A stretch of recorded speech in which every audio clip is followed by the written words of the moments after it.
Pai querido, para falar com a Tua igreja, Pai amado, porque precisamos, Senhor, de ouvir a Tua palavra. Assim eu te oro e te agradeço. Amém.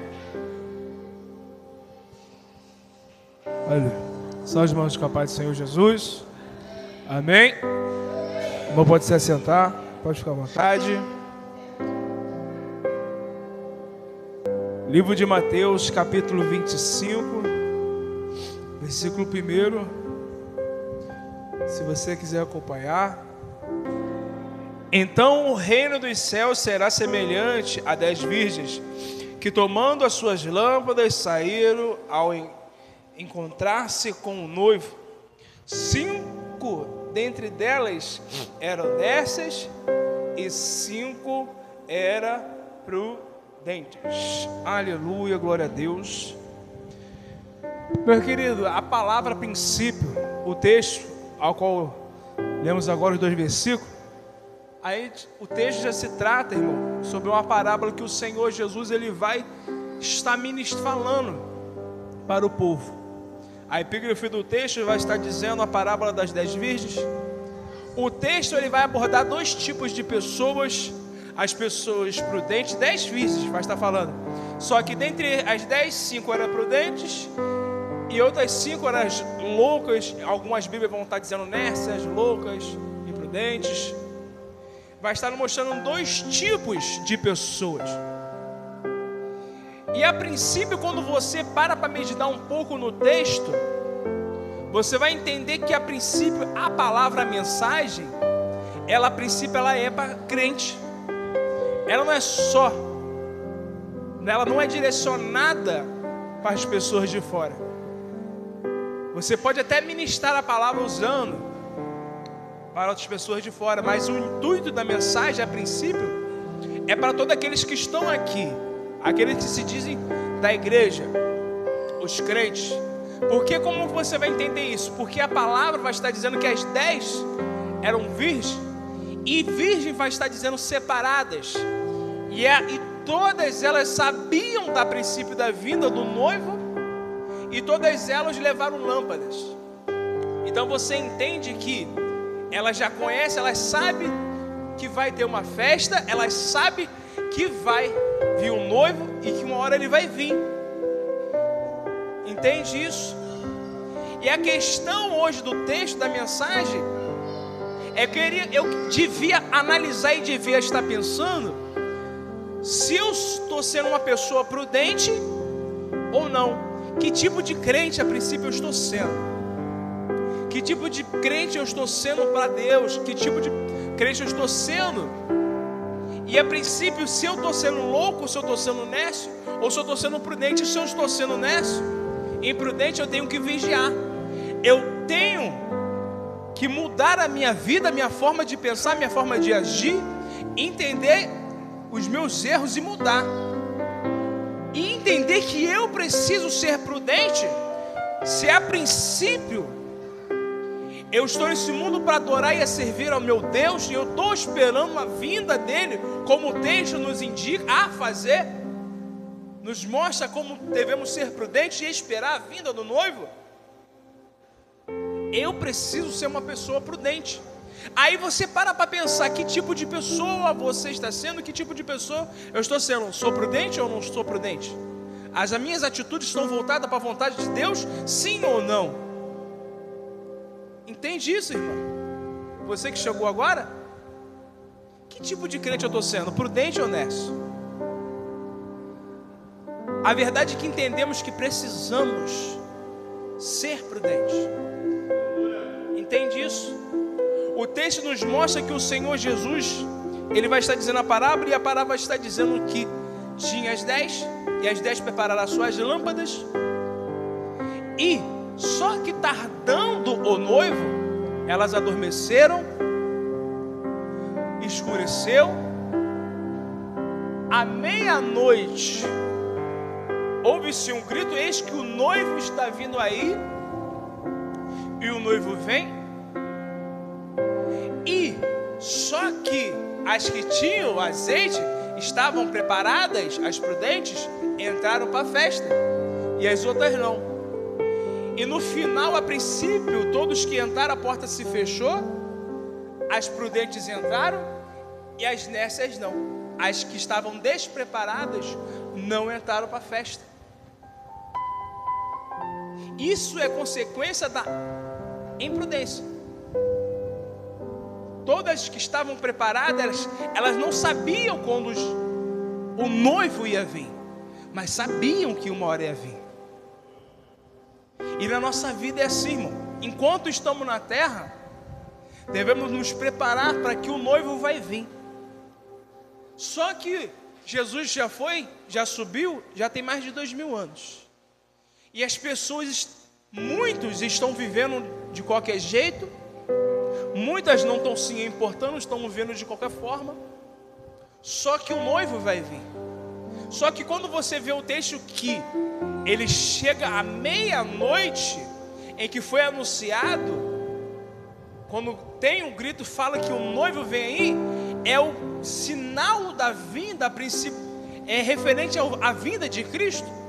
E que o noivo vem à meia-noite é justamente o momento em que, a princípio, naquela época todo mundo já estaria dormindo a princípio, porque 6 horas da noite, ao já escurecer, ele já entrava. E se o noivo realmente ele veio à meia-noite, era um momento em que estava todo mundo desapercebido. Só que aquele que guarda o azeite, irmão, não importa o tempo que vai vir. Da mesma forma foi nos tempos de Noé, em que todos se casavam, descasavam, viviam a sua vida de qualquer maneira. Era um dia comum. E quando Jesus voltar, vai ser um dia comum, irmão. Você não vai entender o momento que vai vir. Talvez ele possa vir num momento difícil, ou talvez ele possa vir num momento bom. Só que muitas das vezes no tempo bom a gente fica desapercebido. A gente, pela forma que o mundo está se passando, a gente não acredita se realmente ele vai vir na nossa geração ou não. Porque a gente muitas das vezes não vê os sinais acontecendo. Você às vezes não presta atenção, mas os sinais estão acontecendo e muitos estão escondendo. E tem sinais que você não vê. Só que quando você fica despreparado, e quando Jesus vir, só vai entrar quem estava preparado. Só vai entrar quem estava com azeite. Uma pessoa que era prudente, uma demonstração de pessoa que era prudente, era a própria Dorca. Em Apocalipse 9, que ela falava o que ela era. Ela era uma serva bondosa, que dava esmola. Ela foi uma pessoa prudente. Uma pessoa que foi imprudente foi o próprio Judas, que no momento de adoração de Maria na casa de Simão, ele vai criticar, falando: por que você fez isso? Porque você gastou esse nardo puro? Você poderia estar dando aos pobres.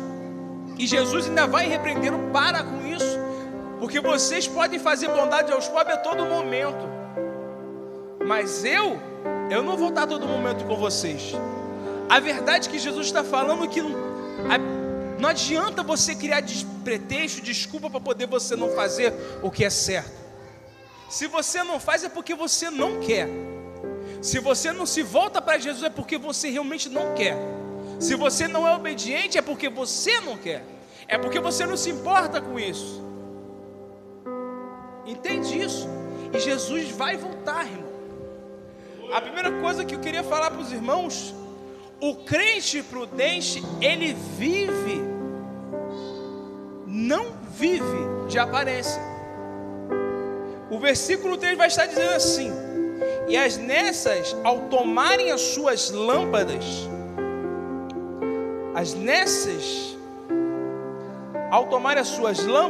não levaram o azeite consigo. Isso demonstra um pleno sinal de despreparo e de falta de importância com o que se ia acontecer. E se eu viver dessa forma, irmão, eu só vou declinando o mal, eu só vou me afundando.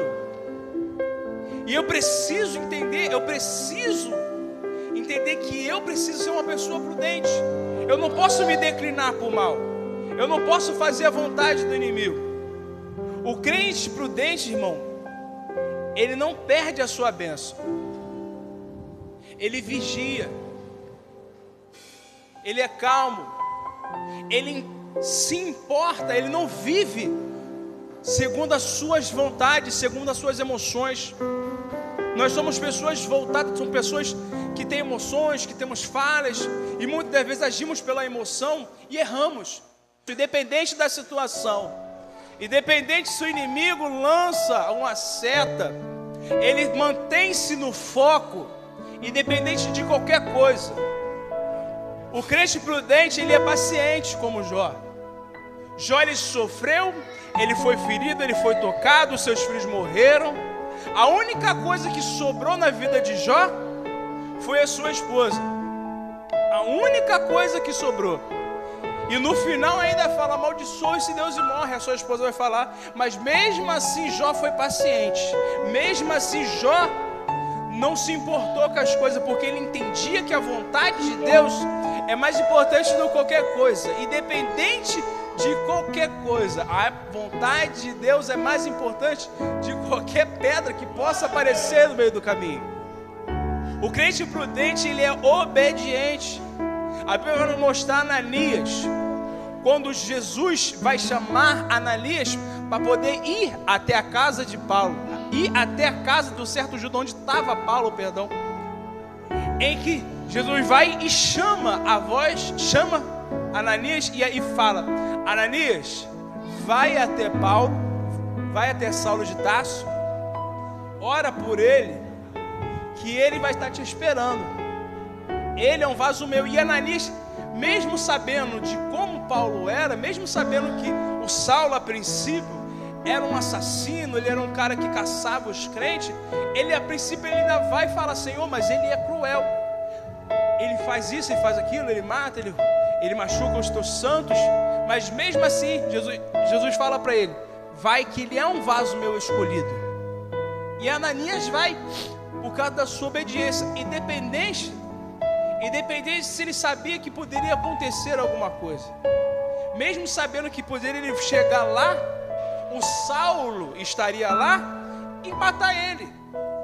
Ele prefere ser obediente, porque o crente prudente, ele é obediente mesmo sabendo que pode acontecer alguma coisa, mesmo sabendo que a tua vida possa estar em risco. Mas o crente prudente, ele sabe ouvir a voz de Cristo de verdade. Ele reconhece a voz de Cristo de verdade. E o crente prudente, ele escuta a voz. Quando Jesus chama Ananias, Ananias reconhece a voz. Isso demonstra intimidade. Aí eu te falo: quanto tempo tem que você não ouve a voz de Deus? Quanto tempo tem que você não tem intimidade com Deus? Quanto tempo tem que você não escuta mais? Aí eu te falo: é culpa de Deus? Deus mudou? Será que Ele que não quer falar mais contigo, comigo? Ou é a gente que não se coloca na posição? É a gente que não está na visão? Será que não é a gente que está impedindo de ouvir a voz de Deus, porque preferimos dar ouvido e gastar o nosso tempo com as demais coisas? Será que estamos dando mais importância para as coisas e não estamos dando importância para Cristo? O crente, a princípio, só vai entrar para a festa quem tem azeite. O versículo 10 vai estar dizendo assim: e saindo elas para comprar, chegou o noivo, e as que estavam apercebidas entraram com ele para as bodas, e fechou-se a porta. Só vai entrar quem tem azeite. Naquele momento em que estava escuro, as que não tinham azeite, elas não eram reconhecidas. Era qualquer um. Só vai entrar para a festa, só vai estar no reino de Cristo aquele que ele reconhece e vê a face dele. Os únicos que Deus vai recolher dessa terra é todos aqueles que têm intimidade com Cristo. É todo aquele que reflete a imagem de Cristo em sua face. Porque a Bíblia vai falar que nós somos um espelho. A Bíblia vai falar que nós somos um espelho, então que espelho é esse? Esse espelho deve refletir a imagem de Cristo. Quando Deus olhar para a terra e ele ver a imagem de Cristo, aí ele vai te recolher. O inimigo, ele não tem medo de você. Ele não tem medo se você fica de joelho, se você canta, se você prega, se você faz aquilo outro. O inimigo, ele tem medo da face de Cristo em tua vida, porque a princípio você é morada de Deus, você é morada do Espírito Santo. O inimigo, ele tem medo da presença de Deus em sua vida. Não se engane, não. Aí eu te falo, poxa, mas que azeite é esse?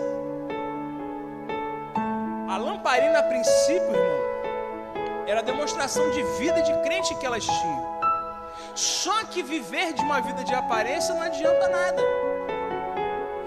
Eu estar aqui adornado não quer dizer que eu sou alguma coisa. O que demonstra o que eu sou são as minhas atitudes, são as minhas demonstrações de qualidade, aquilo que eu demonstro ser, aquilo que eu faço. É a minha intimidade com Deus, é como eu busco, é as palavras que saem da minha boca que demonstram o meu tipo e a minha personalidade. Poxa, mas que azeite é esse? O azeite, irmão, que a gente precisa ter para poder um dia chegar às portas e entrar, a princípio, é o azeite da paciência, o azeite do compromisso, o azeite da vigilância, o azeite do respeito, o azeite da fé. Só pode entrar aquele que tem algo para poder transmitir luz. A lamparina, a princípio, muitas vezes você vai ver o Senhor Jesus, ele vai usar uma parábola sobre candeia, e que a candeia, a lamparina, na verdade, ela não pode ser botada debaixo da cama, nem debaixo de um cesto, mas ela tem que ser colocada no alto. Só que o azeite que traz luz não é próprio da lamparina, tem que ser colocado ali. Está dizendo que você só brilha se você estiver cheio. Você não brilha vazio. Não tem como você iluminar a casa se você não estiver cheio da paciência, da presença de Deus, do azeite dele. Você só pode refletir, iluminar alguma coisa e espantar alguma escuridão a partir do momento que você está cheio para poder emitir luz. Que luz é essa? De Deus. Você é comparado a uma candeia, a lamparina, aqui todas tinham lamparina, mas elas não tinham azeite. O azeite aqui era a vida com Deus, era a vida com Cristo, é uma vida de responsabilidade, é uma vida de vigilância. Esse era o azeite que poderia refletir. Elas não tinham no momento em que já era tarde demais. Isso você só conquista agora. Não adianta Jesus vir bater a porta, chegou o momento para poder a gente ir buscar aquilo que a gente não tem. O que a gente não tem, a gente tem que buscar agora. O texto mostra, vai até aqueles que vendem, para poder vocês terem também. A nossa está se apagando. A daquelas que já entraram já estava se apagando, porque o tempo se passou muito. Entende? É verdade que somos seres humanos e ficamos cansados, mas o importante é que ainda as tinham. E Deus sabe o momento em que a tua vai acabar. Ele vai te recolher. Só que a gente precisa constantemente encher a nossa lamparina. Constantemente a gente deve estar buscando, deve estar adorando, deve ser exemplo. Eu não posso ficar parado sabendo que Jesus pode vir a qualquer momento e eu ser encontrado de qualquer maneira. O azeite, a nossa lamparina tem que estar cheia. E só vai estar cheia do azeite da presença de Deus. Só quando Jesus realmente estiver em nossas vidas, for nos encher, estiver morando em nós, de verdade, a gente tiver intimidade, só assim vai entrar. Só entra na festa quem Jesus conhece. Quando elas chegam e batem na porta, quando todo mundo já está festejando, eu não conheço. Eu não lhe conheço. Eu conheço o Jonathan. Eu estou vendo a face dele. Ele pode entrar. Porque ele se importa em ter intimidade comigo. Ele se importa em ser meu amigo. Ele se importa em conversar comigo e gosta de estar comigo. A minha esposa eu conheço, eu posso falar dela. Ela gosta de mim, eu acredito nisso. Ela se importa comigo, ela se importa com a minha saúde, ela se importa com a minha presença. Ela pode falar de mim. Eu só posso falar de Jesus se eu tenho intimidade com Ele.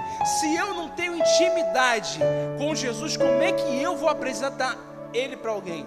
Se eu não tenho Jesus em minha vida, como é que naquele grande dia, quando Deus voltar, Deus vai ver a presença de Jesus em minha vida? Então, irmão, precisamos entender que não podemos viver de aparência. Precisamos entender que precisamos ser prudentes e estar com a nossa lamparina cheia de azeite. Não devemos deixar o tempo passar e que Jesus vai voltar, e isso é uma certeza. Já se passou 2000 anos, posso te passar 4000, mas o importante é que você faça enquanto é dia. Jesus vai falar: enquanto é dia eu posso trabalhar, a noite vem que não se pode trabalhar. Enquanto eu estou aqui, no meu tempo, na minha oportunidade, eu tenho que fazer a vontade de Deus no meu tempo. Eu tenho que dar a minha parte, eu tenho que fazer a minha parte, dar o meu exemplo, porque naquele grande dia Ele vai vir. Entende isso? Então, irmão, seja prudente, não seja nécio, não viva uma vida de qualquer maneira, independente do tempo que possa se passar, irmão. Seja fiel, porque Jesus é fiel. Não tem promessa nenhuma em que Jesus tenha falado em que Ele não tenha cumprido. Tudo que Jesus falou, Ele cumpriu. Tudo que foi dito antes mesmo de Jesus nascer, que foi dito pelos profetas antigos, aconteceu. Jesus cumpriu tudo. E aquilo que Ele falou que Ele vai voltar, vai acontecer, Ele vai cumprir. E não se deixe o tempo passar e você não fazer a vontade de Deus, para que naquele grande dia, irmão, Ele voltar e falar para você: eu não lhe conheço. Então, seja prudente, seja obediente, seja paciente, seja vigilante, seja uma pessoa de respeito e tenha fé que Jesus vai voltar. Eu agradeço a minha oportunidade, em nome de Jesus.